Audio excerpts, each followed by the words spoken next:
Quels sont les 8 bijoux volés au musée du Louvre? Dérobés dimanche matin, ils sont jugés d'une valeur patrimoniale inestimable par le ministère de la Culture. Il y a d'abord des bijoux qui ont appartenu à l'impératrice Eugénie. Un diadème de perles, mais aussi une broche composée de 2 diamants légués par le cardinal Mazarin à Louis XIV et un grand nœud de corsage composé d'une cascade de diamants brillantés et roses, argent doublé or. L'impératrice Eugénie, c'est la femme de Napoléon III, c'est une jeune femme de la haute noblesse espagnole. Elle va avoir un rôle très important, notamment dans le domaine des arts sous tout le Second Empire. C'est elle qui, d'une certaine façon, favorise l'éclosion de ce style Napoléon III. 2 des plus beaux bijoux qui ont été dérobés, à part la broche reliquaire, ce sont le nœud de corsage de l'orfèvre Cramer et la petite couronne haut de tête de l'orfèvre Lemonnier. Les 2 ont été créés pour l'exposition universelle de 1855. Donc d'abord, ces bijoux ont eu une valeur, j'allais dire, de vitrine pour le Second Empire, pour le régime impérial, puisqu'ils permettait de montrer le savoir-faire exceptionnel des orfèvres français. Et puis l'impératrice a porté ces bijoux dans toutes les réceptions officielles, notamment diplomatiques. On les aperçoit sur plusieurs des portraits officiels de l'impératrice. Quant au corsage, au nœud de corsage de l'orfèvre Cramer, c'est une splendeur absolue puisque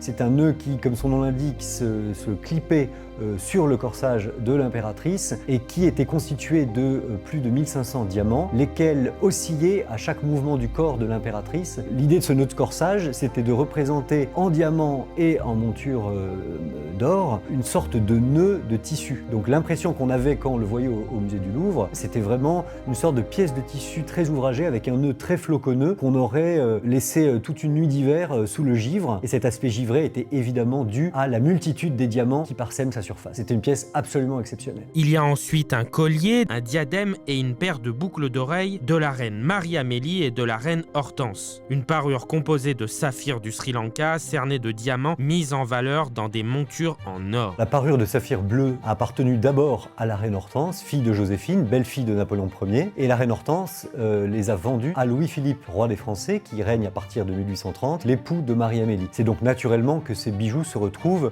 sur la tête pour le diadème et sur le cou et les oreilles pour les boucles d'oreilles et le collier de sa femme Marie-Amélie de Bourbon-Sicile. Ces bijoux faisaient partie de la collection personnelle de la princesse. Officiellement, ils ne faisaient pas partie de la collection des diamants de la couronne, qui sont une collection inaliénable des souverains. Une particularité de ces bijoux, c'est qu'ils font partie de ces bijoux qui sont représentés en peinture. Il y a ce portrait en pied de Marie-Amélie, reine des Français, par le peintre Hersant, et on la voit arborer exactement la parure qui a été dérobée au musée du Louvre. Il y a enfin un collier et une paire de boucles d'oreilles en émeraude de la parure de Marie-Louise, seconde épouse de Napoléon Ier. Tout cela représente 38 émeraudes, dont 10 en poire et 1146 diamants